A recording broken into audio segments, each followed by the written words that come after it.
Їду сьогодні в шахтарську столицю Західної України, місто Червоноград.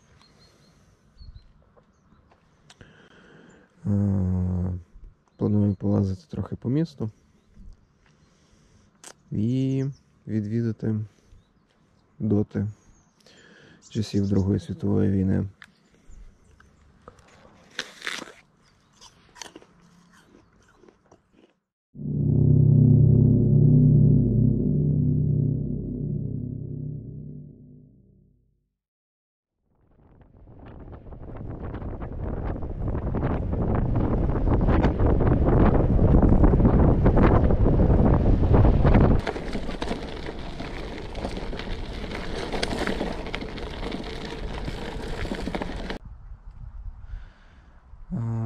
Забув страву запустити.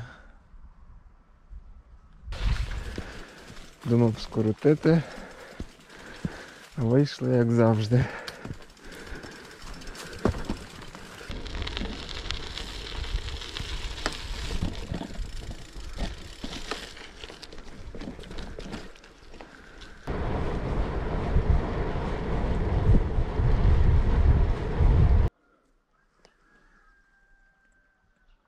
Маленький будиночок.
Я вже виїхав на фінішну пряму до Червонограда.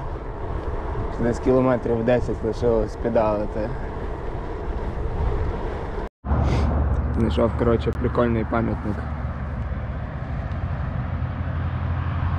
Біля шахти Межирічанської. Такий вагончик.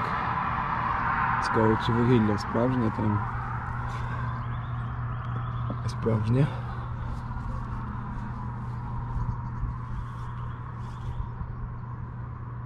Прикольно.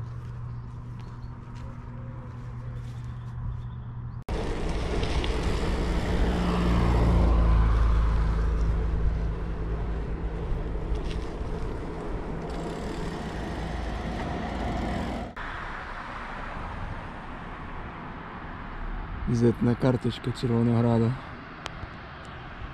Такий дядько шахтар.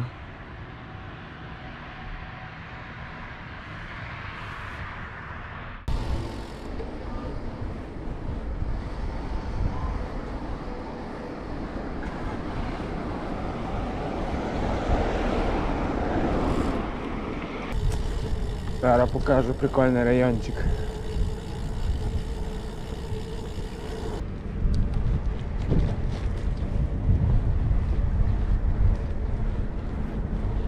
Прикольно.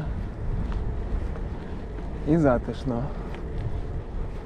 І майданчик є.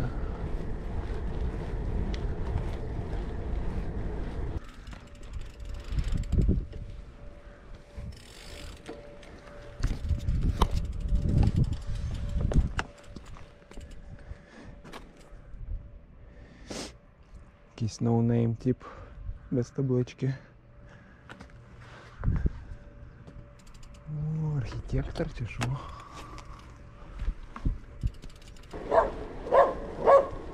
Ну давай, давай, давай.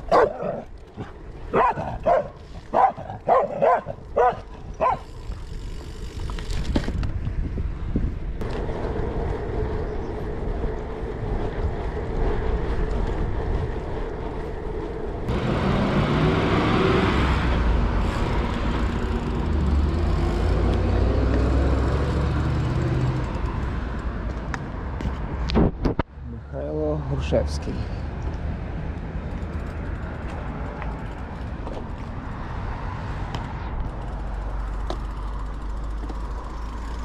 Крестинопіль хліб. До слова сказати, справжня назва Червонограду Крестинопіль. Це польське місто.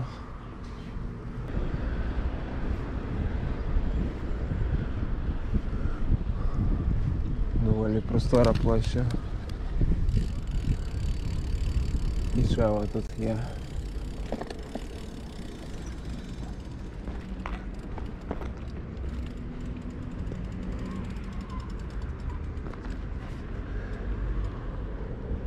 В своїй хаті своя і правда, і сила, і воля.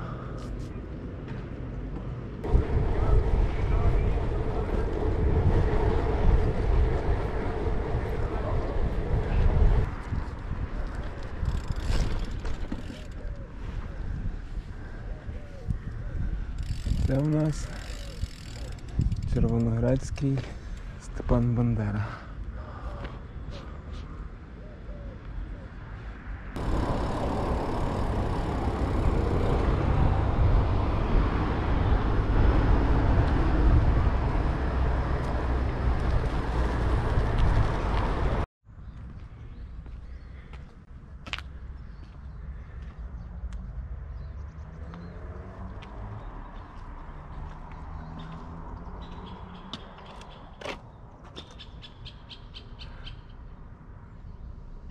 Це, типа, коротше, напевно, був тут вічний вогонь. Монумент називається «Монумент в пам'ять полеглим в Другій світовій війні». Там така вежа цікава, водонапірна. І цікавий атрибут – водник. Під солдатом. Напевно, дунули в пам'ять. Хащі.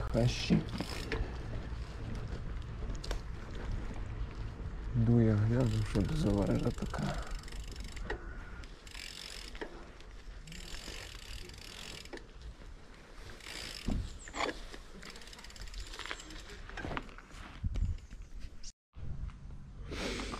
Коротше, таке наркоманське місце.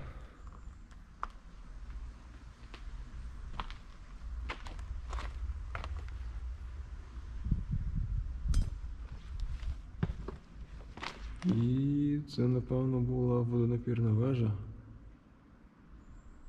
Поняття не маю, як виглядає водонапірна вежа всередині. От. Було би прикольно туди залізти, тут є драбина. Але я не маю де велика лишити. У мене нема замка з собою. Тому, можливо, в іншому житті.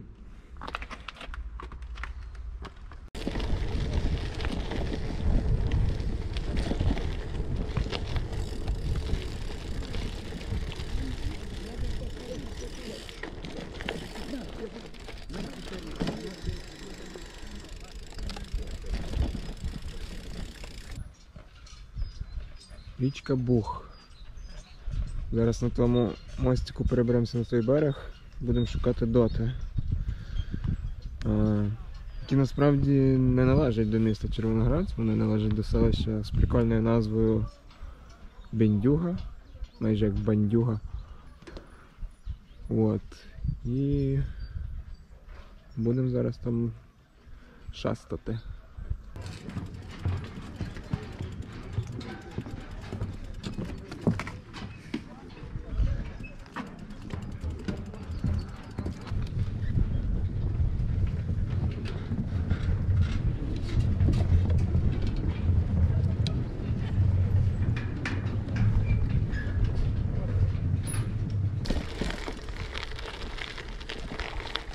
Пес.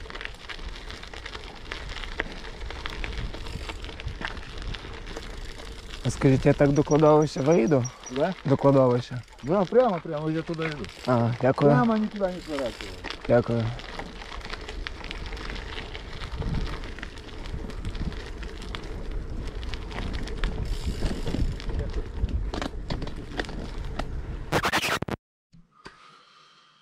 Ну а перед тим, як я почну лазити по дотам, хотілося б розказати пару слів, чому вони взагалі тут з'явилися.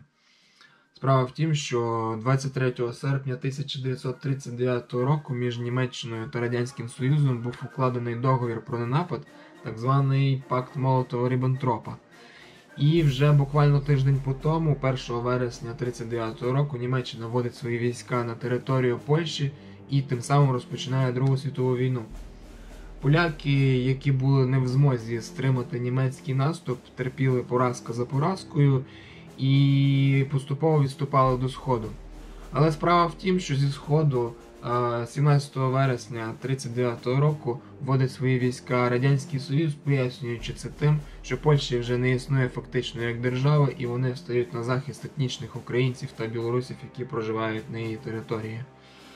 Польща фактично опиняється в безвихідній ситуації між двох вогнів, і вже 28 вересня вона перестає існувати як держава.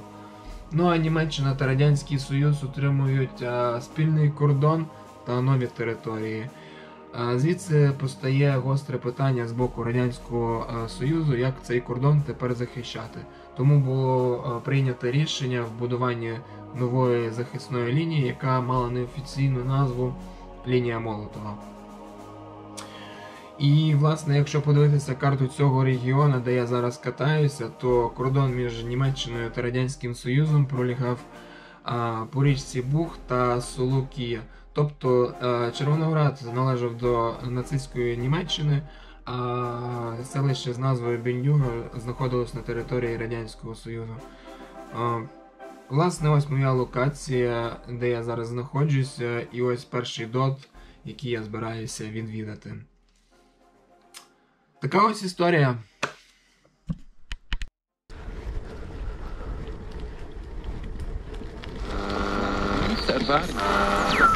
Сегодня, в 4 часа утра, без предъявления каких-либо претензий к Советскому Союзу, без объявления войны, германские войска напали на нашу страну, атаковали наши границы во многих местах и подвергли бомбежке со своих самолетов наши города Житомир, Киев, Севастополь, Каунас и некоторые другие. Причем убито и ранено более 200 человек.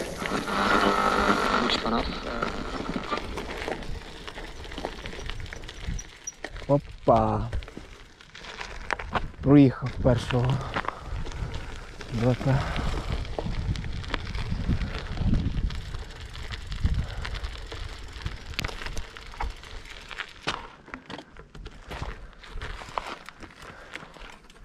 Навіть і не помітив.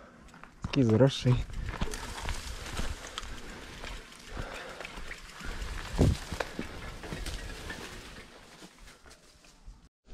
Коротше, я собі на карту наніс всі доти, які я хочу відвідати.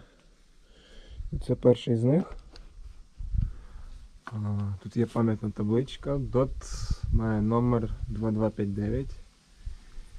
І написано, що тут 22-24 червня 41-го року вів свій останній бій. Гарнізон, що складався з невідомих бійців 35-го окремого кулеметно-артилерійського батальйону Струмилівського укріпрайону.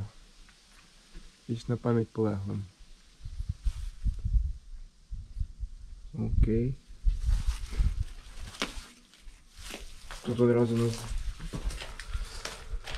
зустрічає таке кулеметне гніздо. Це схоже на вентиляцію. Опа.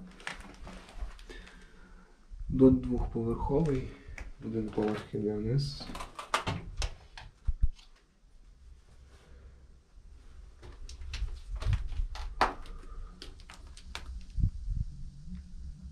Пілотка ще вона має такий виступ.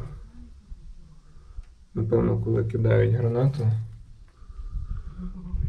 вона стукається в цю стінку.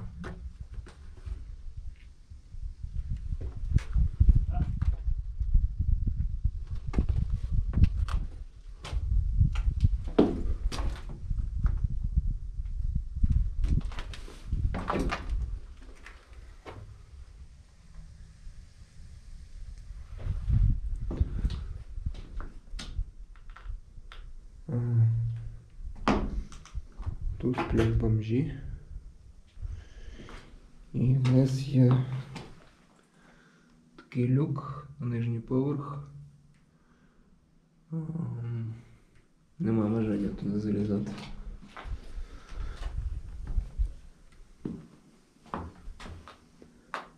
А тут він повністю розкурочений. Це колись була амбразура і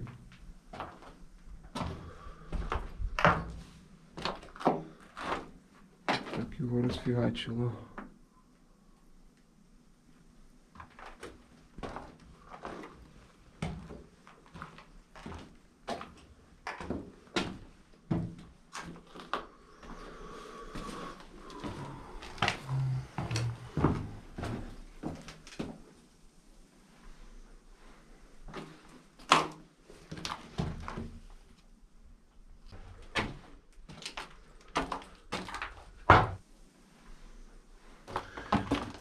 Тут лишились такі петлі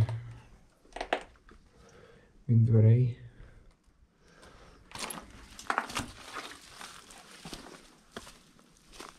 Нам подивимося, як він зовні виглядає.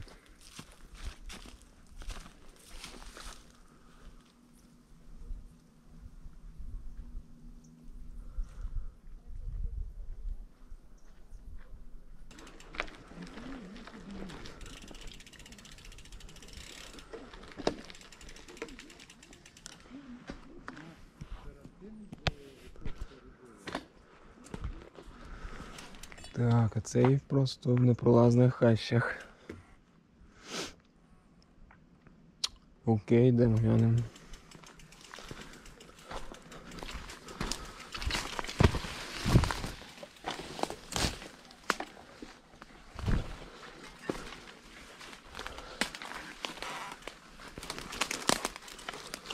Байк лишимо тут. Тут ніхто крім нас не лазить більше.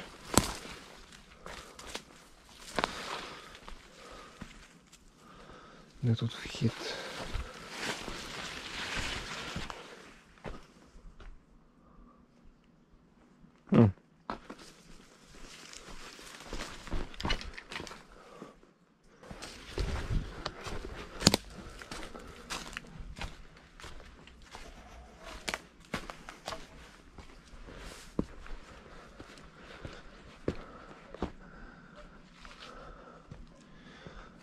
Доволі цікавий. Ага, тут є навіть такий мостик, щоб залізти всередину. Ну, давай попробуємо.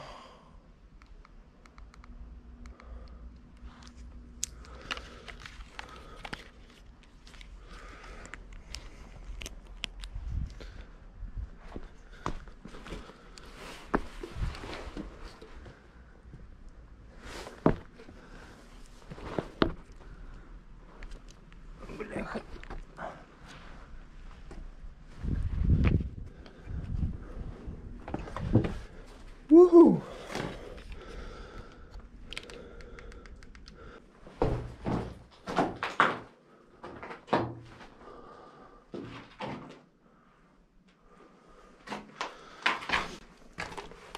Доволі стрьомне місце таке.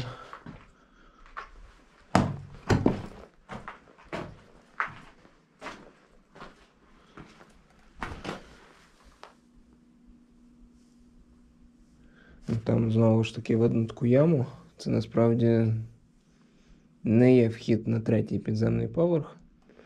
Це або вигрібна яма. Ну, до речі, такого напівкруглого вигляду. Можливо, це був туалет. Так, скоріше за все. Бо в попередньому доті ми бачили круглу яму таку, і там була вода. То, можливо, це був типу резерв для запасів води.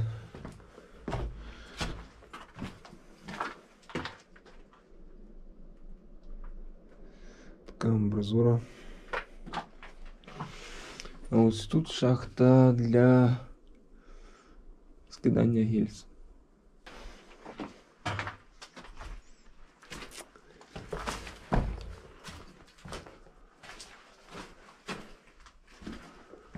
Стеля вся повністю залізна. Декілька слів про залізну стелю. Насправді вона залізна не просто так, на це є дуже вагома причина. Справа в тім, що доти витримують досить потужні обстріли, але внаслідок цих обстрілів всередині приміщення нижні шари бетону можуть відвалюватися.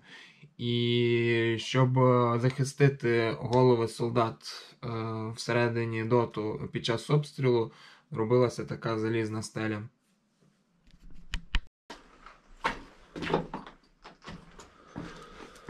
Ну, тут вхід на нижній поверх був. Тут, в принципі, мала би бути така залізна драбина. Але наші шукачі, мисливці за металом, скажімо так, люблять то зрізати все. А ось тут видно. Видно, що дот горів, бо балка обпалена. Так. Тут у нас вихід, вентиляція і вихід. І мій байк, який я вилізаю звідси. А для боротьби з дотами німці створювали спеціальні штурмові групи, в склад яких входили сапери. І, власне, один з методів боротьби з дотами був метод заливання бензину у вентиляційні отвори і подальше його підпалення. Саме тому, блукаючи цими дотами, дуже часто бачиш прокопчені та обгорівші стіни.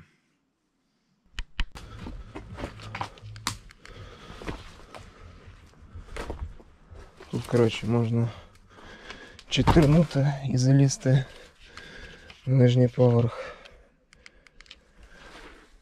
через цю дирку. А насправді це не просто дирка в стіні, це є аварійний вихід, який зроблений на випадок, якщо основний вихід неможливо відкрити з якихось причин. Його завалило бетоном або двері перекосило внаслідок обстрілу.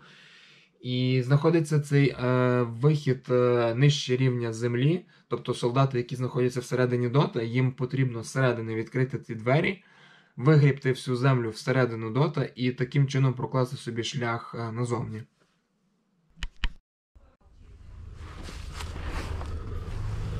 Опа, що мені зробили?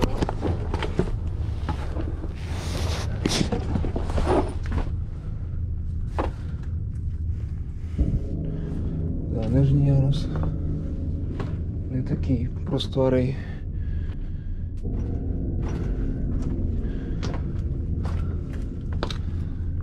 Зараз якусь чупакабру тут зустріну.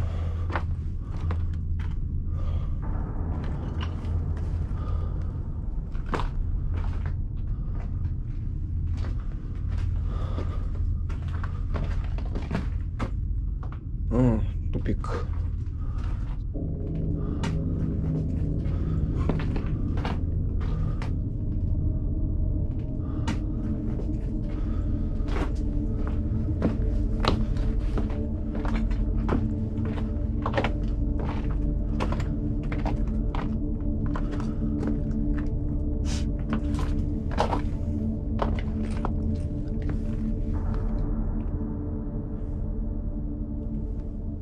Цікаво, що це за купа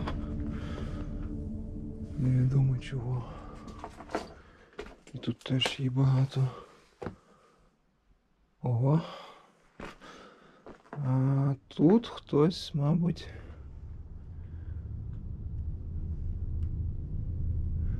Чорні археологи. Хтось тут рив. Видно, там внизу є відро. Мабуть, чуваки думали, що там ще є третій підземний поверх. Але правда в тому, що третього поверха тут нема. Це був туалет, напевно, там.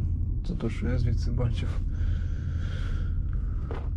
Так що тут хлопці намагалися знайти якісь артефакти.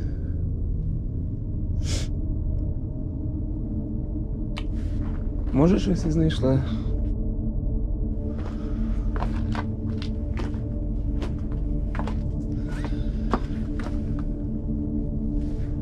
Окей, вилізаємо звідси.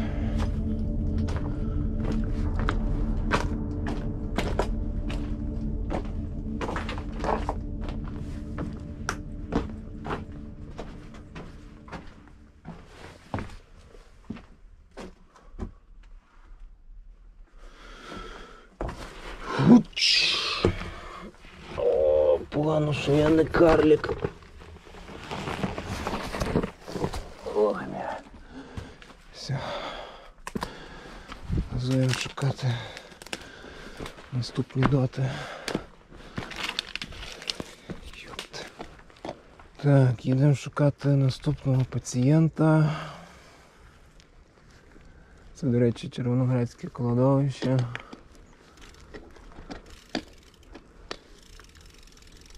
Але часу в нас нема туди їхати. Так що їдемо шукати наступний дот.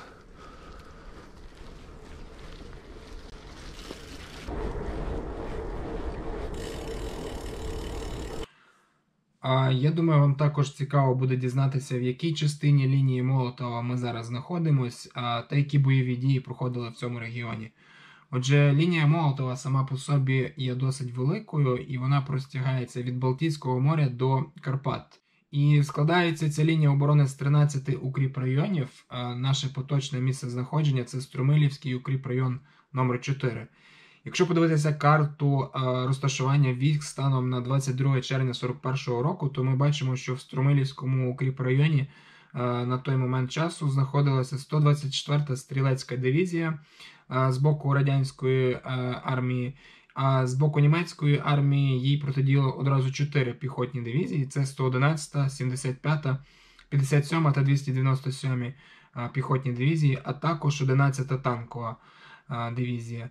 Також ми бачимо, що Червоноград тут підписаний як Христинопіль, тому що це його стара назва. Отже, в другій половині дня після початку війни вводиться в бій німецька 11-та танкова дивізія в напрямку Сокаль-Тартаків-Стоянів, прокладаючи шлях 57-й та 297-й піхотним дивізіям. І вже під вечір радянська 124-та стрілецька дивізія опинилася в напівоточенні 57-ю, 75-ю та 111-ю піхотними дивізіями. А 11-та танкова дивізія вийшла до Стоянова та Радехова. Тобто німцям знадобилося менш ніж 2 доби, щоб захопити цей регіон, хоча в деяких джерелах пишуть, що окремі доти чинили опір до 1 тижня. Мені вдалося знайти німецьку кінохроніку тих подій, які проходили в цьому укріпрайоні, але на 14 кілометрів північніше від Червонограду, це в місті Сокаль. Тож давайте подивимося. Vor uns eine stark befestigte Bunkerlinie.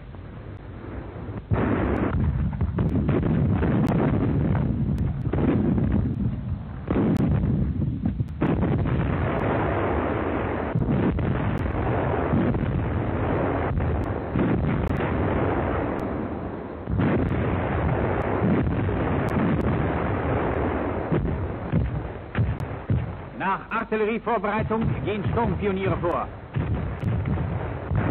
Ran an den Bunker.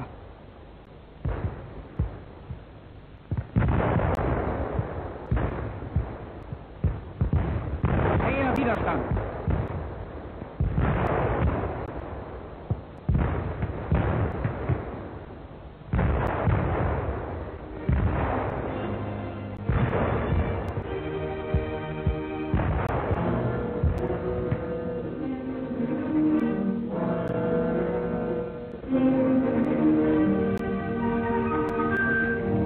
Kampf ist entschieden. Artillerie, Infanterie und Pioniere haben ganze Arbeit geleistet.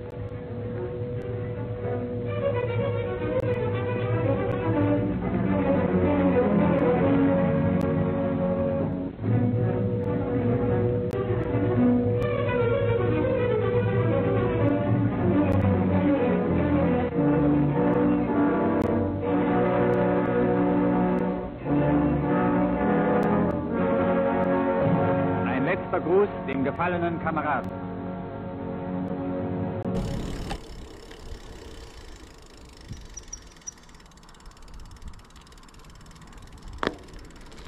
Наступний дот мав би бути десь тут.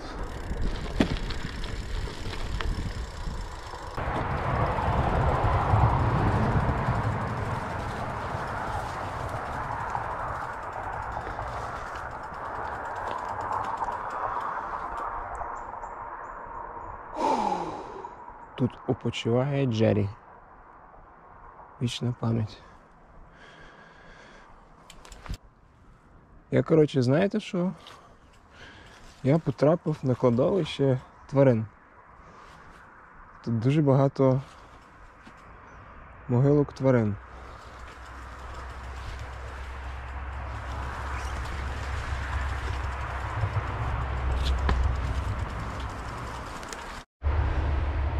Юда, Nein, ich bin Україна. Так, що в нас тут за дот? Такий цікавий. В оточенні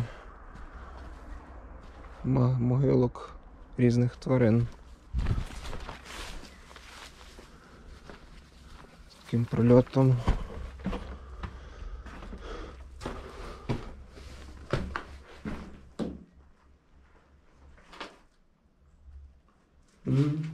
Досить маленький.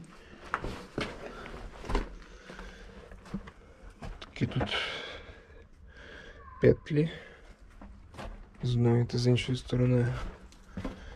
Для чого треба було зробити з двох сторін вхід? Не ясно.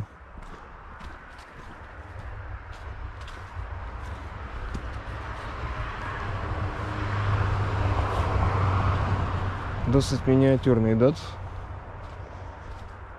В принципі, цікавий. Окей, поїхали далі.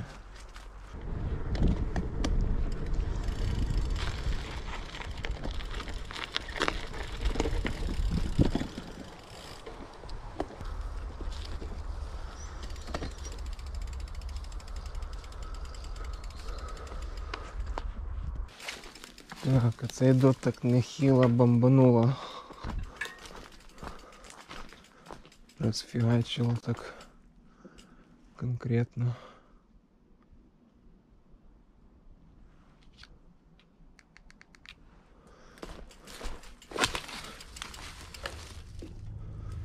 Кожен раз, як я підходжу до доту,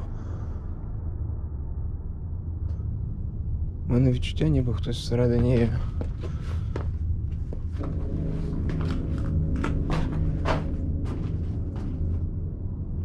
Це і так нормально палав.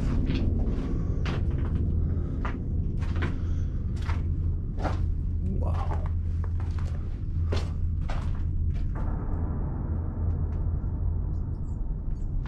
Досить великий.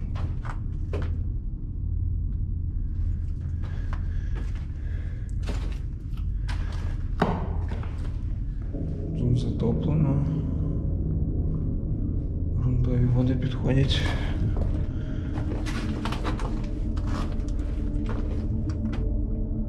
Тут видно горів. І з цієї сторони вихід.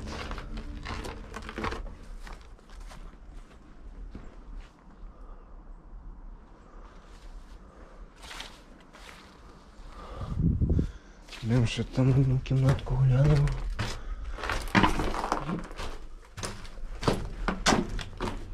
Добре, що я в шоломі.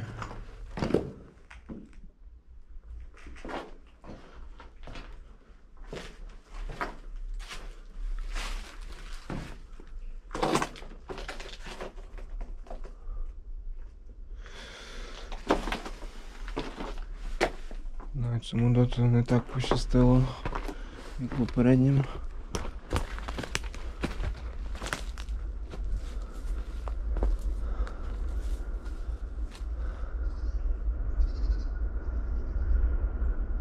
Жорстко. Погнали далі.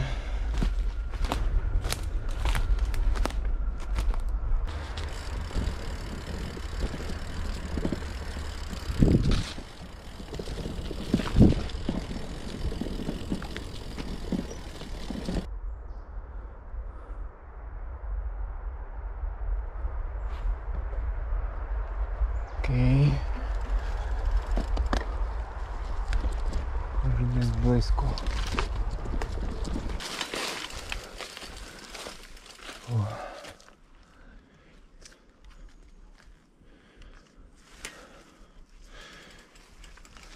Байк кинем тут.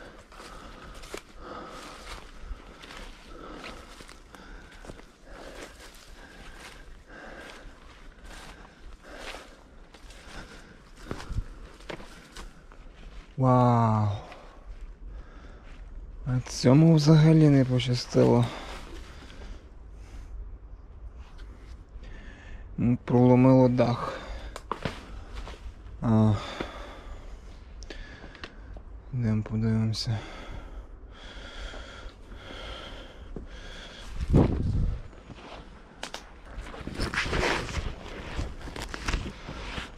Якщо не помиляюся, то власне цей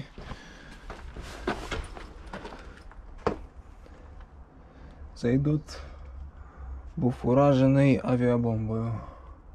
Десь я таке читав. А я можу помилятися. Опа. Тут, звісно, все просто вщент.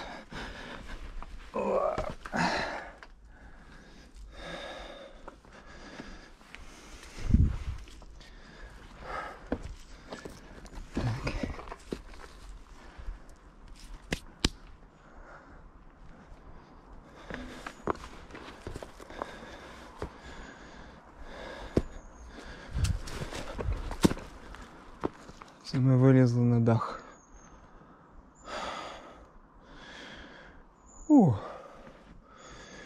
Не позаздрюш тим, хто був всередині, звісно.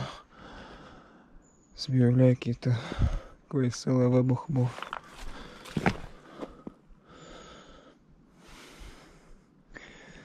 Але нижній поверх мав би зберегтись.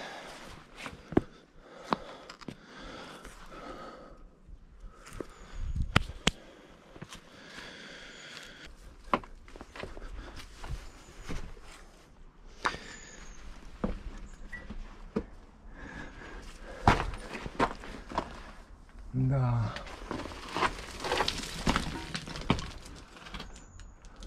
Жорстко.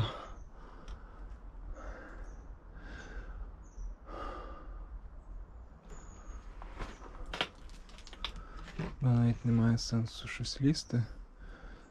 Все завалено, йдемо подивитися з тої сторони.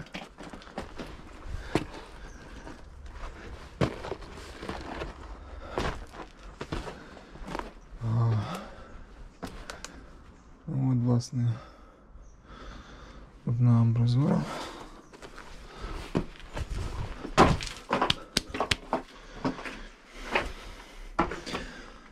І нижній ярус тупо засипаний. Треба бути гномом, щоб там залізти. Йдемо подивимося навкруги.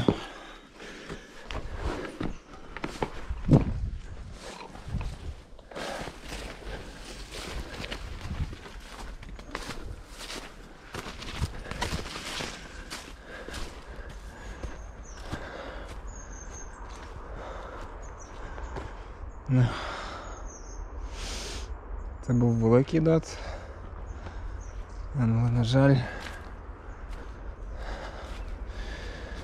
всередині нема на що дивитися.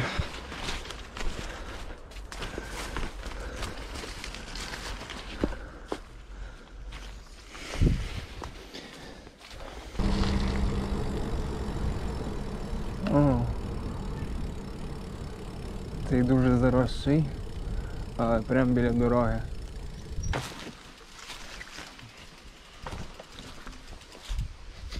Досить гігантський. Йдемо подивимося, де тут вхід.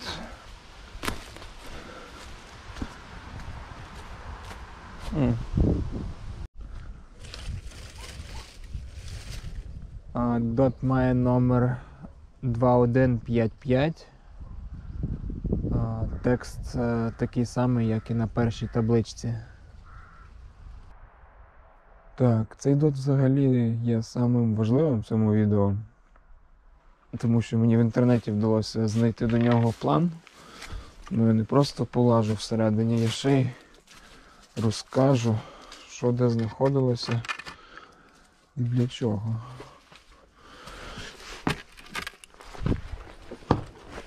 Так. Тут нас одразу зустрічає кулеметне гніздо. І тут так само під кутом. Разрушать и фотографировать строго воспрещается. Ну, разрушать це ясно. А фотографировать чого? Значить, це такий коридорчик, він називається сквозняк. Тут так само є така бійниця, вона прострілює цей прийом в стіні. Тут знаходились такі гермодвері, які дуже щільно закривалися, вони мали гумову прокладку. І ось тут, власне, ця кімнатка, це є такий протихімічний тамбур, який закривався з цієї сторони і з цієї сторони герметичними дверима. Тобто це свого роду захист від хімічної та газової атаки. Закривши ці двері, дот виходив ізольований від оточуючого середовища повністю. Це складське приміщення, тут нічого цікавого. Тут в нас це кімнатка з лазом на нижній поверх. Потім ще туди заліземо. А ось тут це маленька кімнатка з лазом на гору. І тут такий бронеколпак знаходиться. В нього по колу є такі бійниці. Напевно, звідти можна було вести вогонь або дивитися, що коїться навколо. Яка обстановка навколо дота. Так, а тут, власне, самі каземати знаходяться. Тут по центру стояла установка, яка називається DOT-4.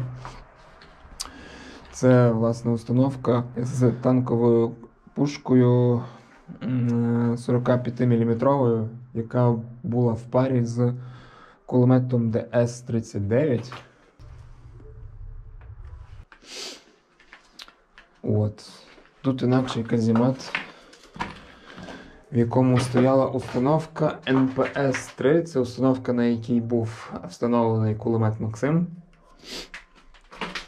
Тут можна бачити закиданий сміттям, звісно. Це такий ровчик, називається діамантовий ров, куди скидаються всі використані гільзи.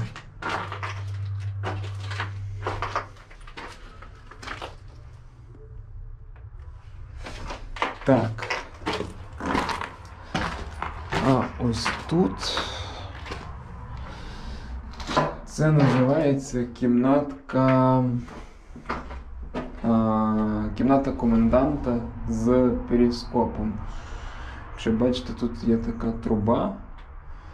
Це, власне, був перископ. Це, по суті, очі дота, звідки комендант дивився ситуацію навколо і давав накази, що, власне, Треба обстріляти. Який квадрат треба обстріляти?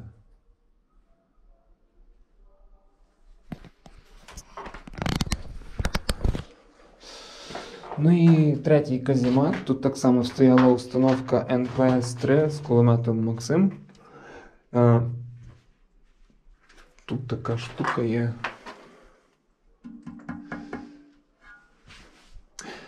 Цікаво те, що кулемет Максим, ну, в принципі, любий кулемет нагрівається. Кулемет Максим потребував водяне охолодження, і десь тут мав би бути встановлений бачок з водою. Вода весь час циркулювала і охолоджувала кулемет, тому що кулемет працює фактично нон-стоп, якщо якісь запеклі бої. І, можливо, це якраз і було кріплення для бачка з водою. Ну і щоб вже поставити крапку в темі озброєння даного дота, я знайшов таку картинку. Це ілюстрація з книжки Нейла Шорта, яка присвячена цій лінії оборони. І дот, який тут намальований, він є в розрізі і по структурі нагадує той, в якому я зараз знаходжуся. Тут також є 3 каземати, і 2 крайніх з них оснащені установкою НПС-3 із встановленим кулеметом Максим, і каземат по центру має установку ДОТ-4 із танковою гарматою 20К. Також на лінії Молотова зустрічалася установка Л-17 із 76 мм танковою гарматою, але в даному доті вона не була встановлена. Як ви вже зрозуміли, ці установки вони є закритого типу, тобто солдат, який знаходиться в казематі, він не має ніякого огляду, проте вони оснащені прицілом. Всі накази щодо того, який сектор треба обстріляти, надходили з кімнати коменданта, яка була оснащена перископом. Тобто в нього була можливість швидко реагувати на ситуацію навколо дота і віддавати накази про обстріл відповідних секторів.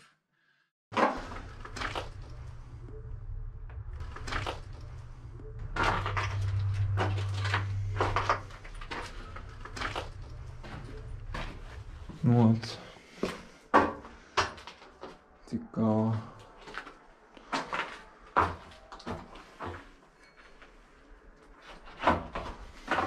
Добре, йдемо заліземо на нижній поверх.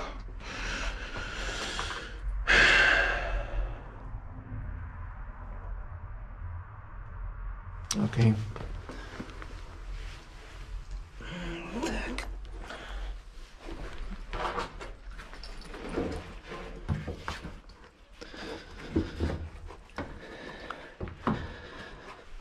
Так.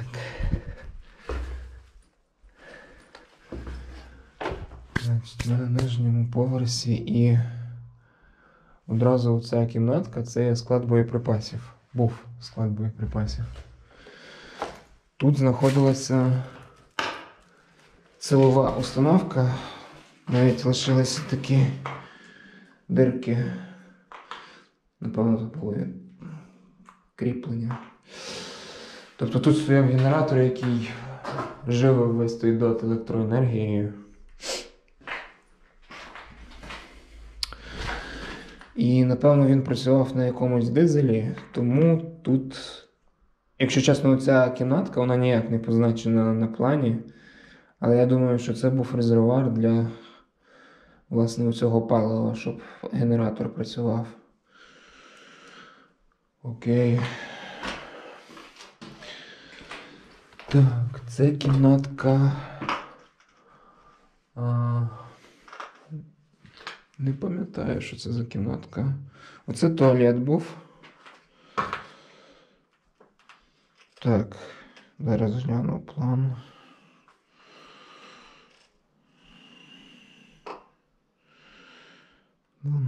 Це склад був.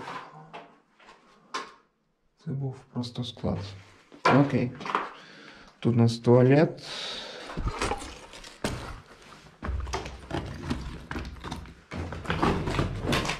Це був колодязь водопостачання, тобто всі оці круглі дирки, які ми бачили в попередніх дотах, це були теж колодці. Так, а в цьому приміщенні знаходилася фільтровентиляційна установка, яка забезпечувала циркуляцію та фільтрацію повітря всередині дота. Плюс, якщо є якась газова атака ззовні, то вона так само фільтрувала все повітря, і повітря всередині завжди було чистим. Цікавий момент також в тому, що якщо ламався генератор, то тут був такий ручний привід, яким можна було запускати цю фільтровентиляційну установку, щоб, власне, було чим дихати солдатам всередині. Так, тут в нас приміщення. Це була казарма. Оце. Тобто тут, напевно, стояли койки, і тут солдати спочивали.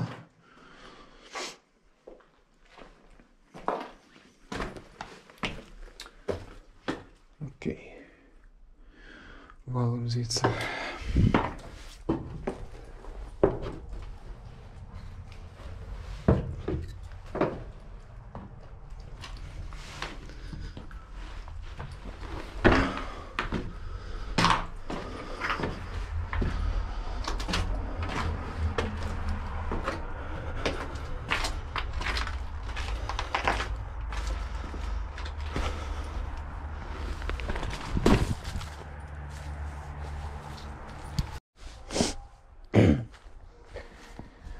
Коротше, в мене є ще дуже велике бажання вилізти на гору цього дота, подивитися бронеколпак. Але справа в тім, що тут поряд стоїть церква і йде служба Божа. Прямо навпроти дота. Зараз на мене будуть дивитися як на долбойоба.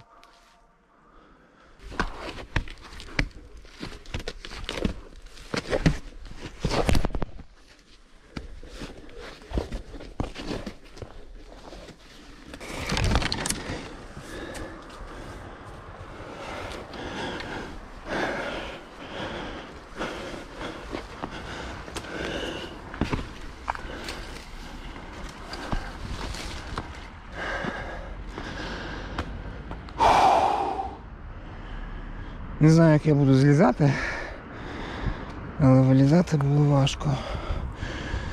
Це був пелескоп. А оце бронеколпак.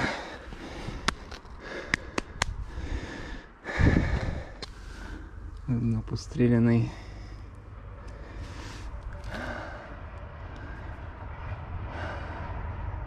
Це єдине, що Metal Hunter ще не зрізали, тому що зрізати його майже неможливо. Він дуже товстий.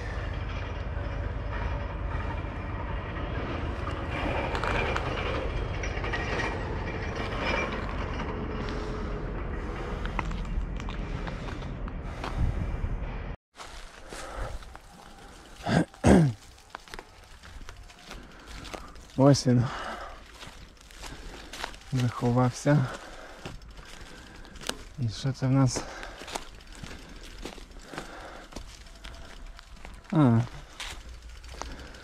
Це аналогічно точно такий самий дотик, як той, що був з намальованим фрицем.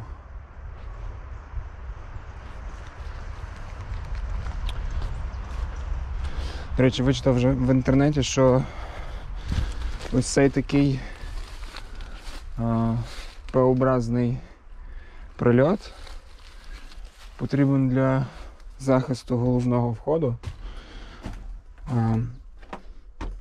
від ударної хвилі. Якщо близько падає снаряд і розривається, то цей прильот він би гасив ударну хвилю.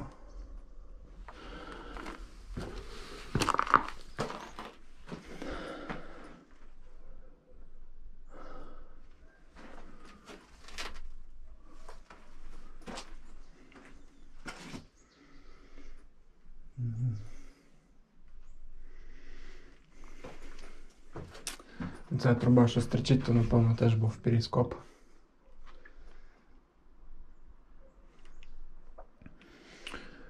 Собі просто уявив ситуацію. От сидиш ти тут в цій бетонній коробці. Боєприпаси закінчились. Німець десь вже кричить в тилу дота. Думає, як би тебе викорити звідси. І що робити? Все, кранти.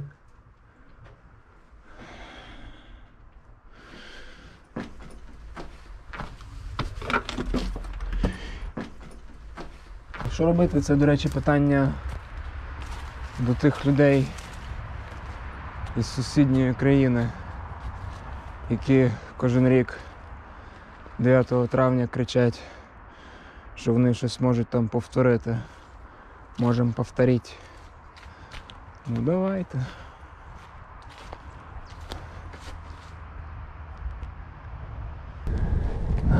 Так.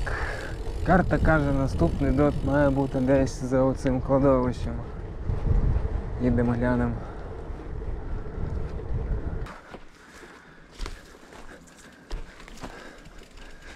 Де він є? Ось він. І знаходиться він тупо в ї**ах.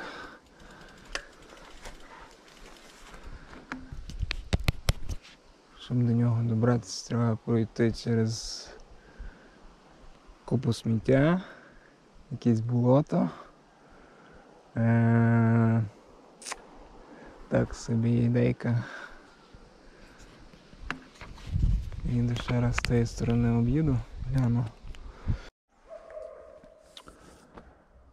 Ну так, з цієї сторони, якщо дивитися, тут знаходиться посеред якогось сміттєзвалища, в заростях і в болоті. Тому цей дот я пропущу. І мені соромно, що я живу в такій країні.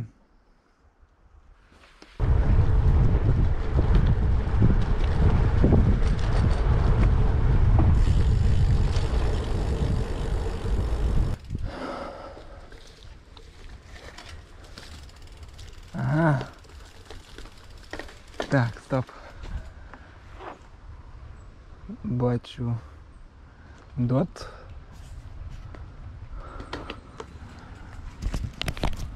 Просто в непролазних хащах.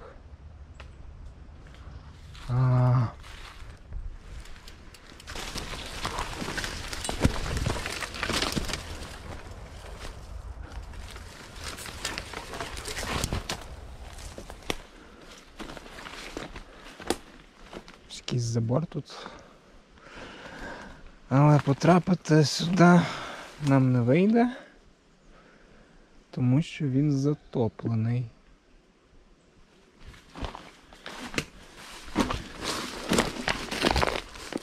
Да. Цей дот затоплений. На жаль. Виглядає цікаво.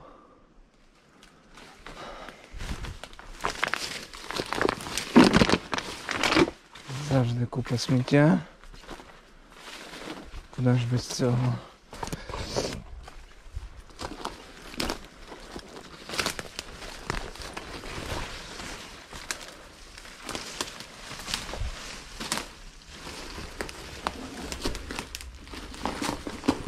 А, тут води так пристойно.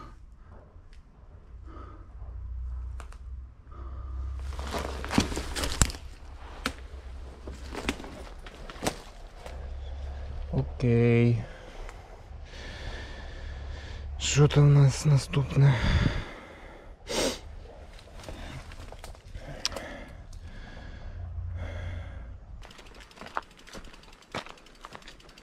Десь тут близько має бути.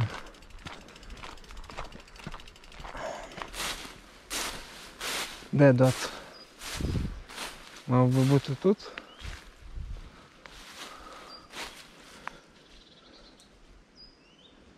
Акурат в цьому місці. Окей. Може хтось хибно позначив. І його насправді не існує. Не знаю.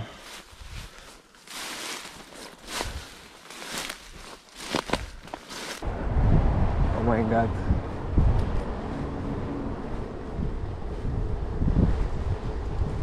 Так, у нас починається знов ліс.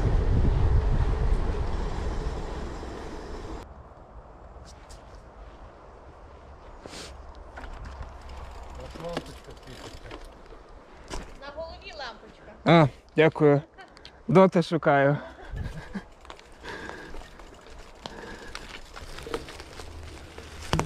Дот не знайшов. Поки що. Але знайшов такий імпровізований майданчик.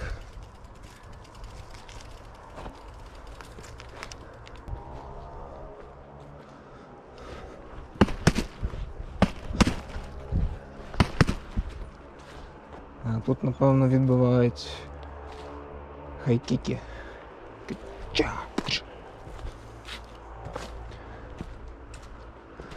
Так, а де Дот? Він десь тут має бути. Десь поряд.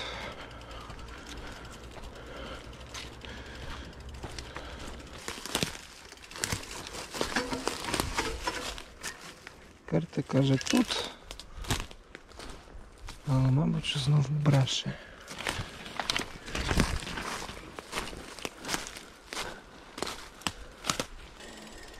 Можна проїхати? А кого ви шукали? Дякую. Доти? А, там Дота. є дот. Там, кстати, вот так раз і сюди направо. І з лівої сторони є дот. Куди? Да, бо зараз по тій дорозі, і там уважно по лівій стороні буде дот, я бачила. Добре, дякую. Зараз Бо все. проще було по дорозі і по правій стороні 2 чи 3 дота буде, якщо по дорозі. на Там, Сокалі. там я вже бачив. Ага. Я вже тепер туди От їду. зараз зразу на Де трикці пропало? Знайшов. Все, зараз подивимося. Наскільки він відрізняється. Де я є? Там. Досить сильно відрізняються координати. Тому я не міг його знайти. Окей. Йдемо подивимося, що там таке.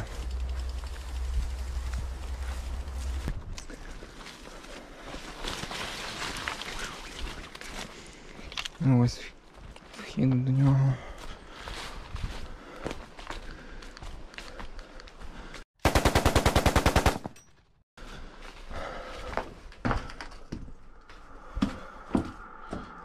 Тут прохолодно. Так.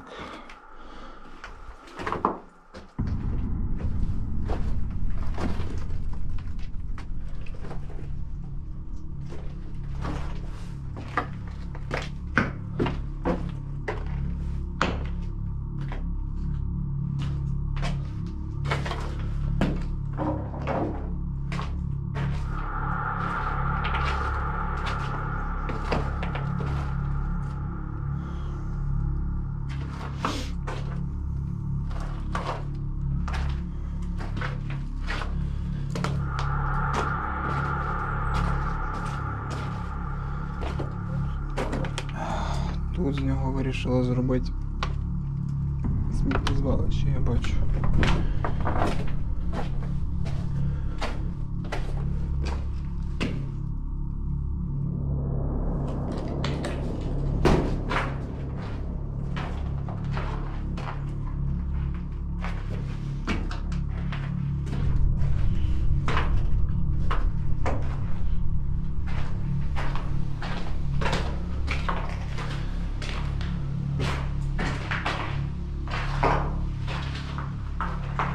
Так, значить цей виходить одноповерховий.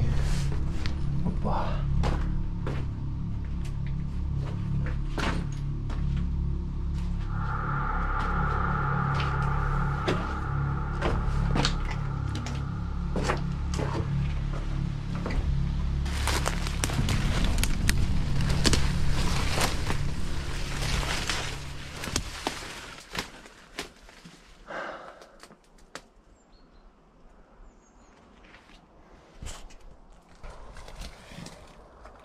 Є такі сталактити.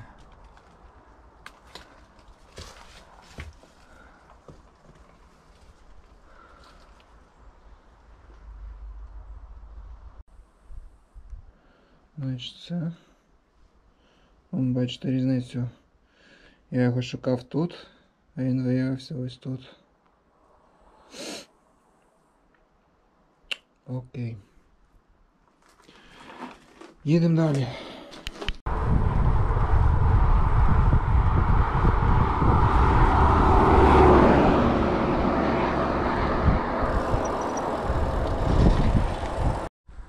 Якщо вірити карті, то 2 доти знаходяться за ось цим парканом.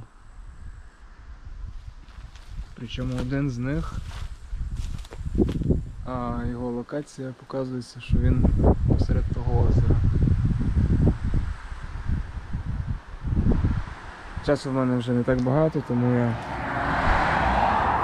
піду шукати інші. Лишилося 3 доти.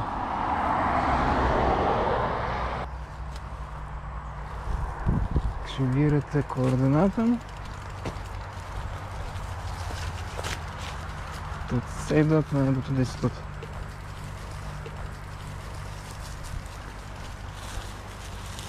Десь тут. І знову ж таки в непрохідних хащах.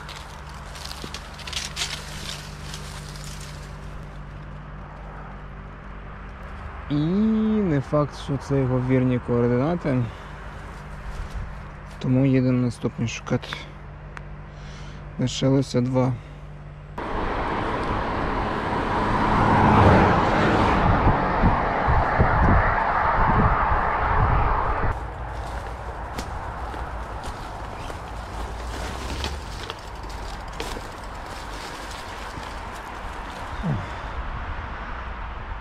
Виглядає досить гарно.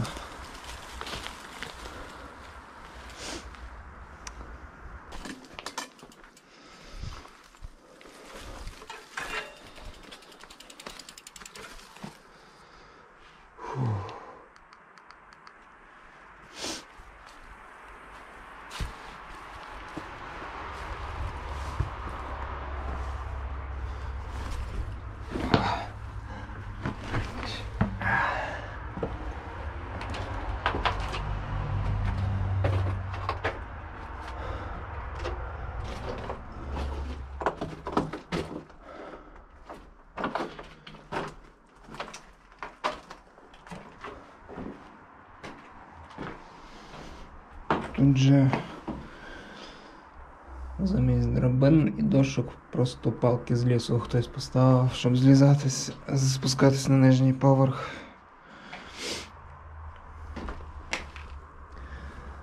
Не думаю, що там буде щось супер цікаве.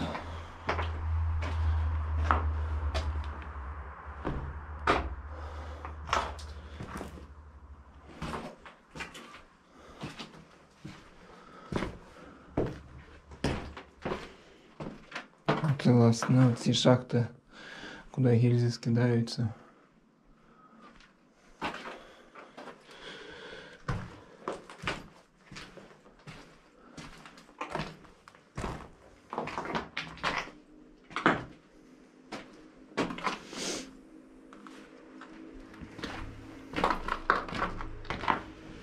Тут є такий розлом.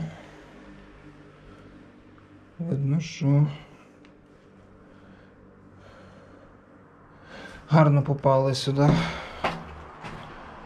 щоб бункер аж тріс.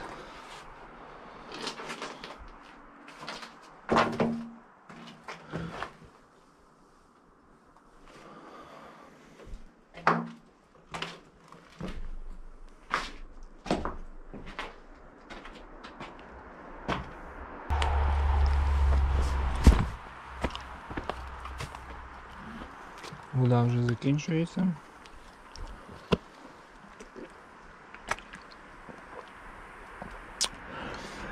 У нас лишився один бункер, і ми їдемо додому. Я думаю, на сьогодні вже пригод досить.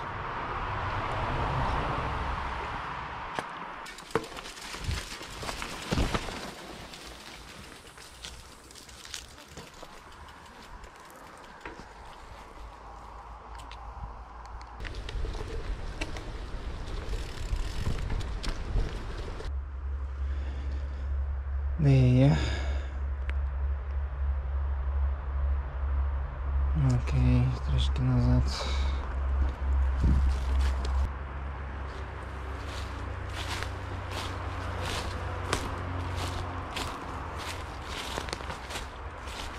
Останній дот я не знайшов. Мабуть, знов невірні координати. Справа в тім, що сервіс Wikimapia це типу як Вікіпедія, але в світі карт. І кожен бажаючий може відредагувати ці карти і додати нові місця, тому не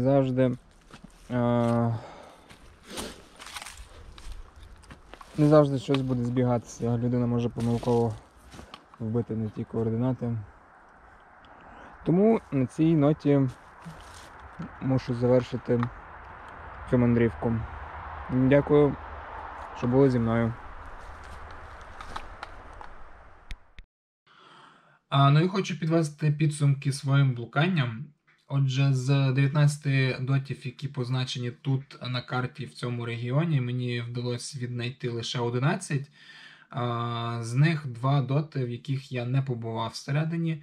Справа в тім, що цей дот виявився затоплений, а ось цей був посеред якогось сміттєзвалища та, ймовірно, в болоті.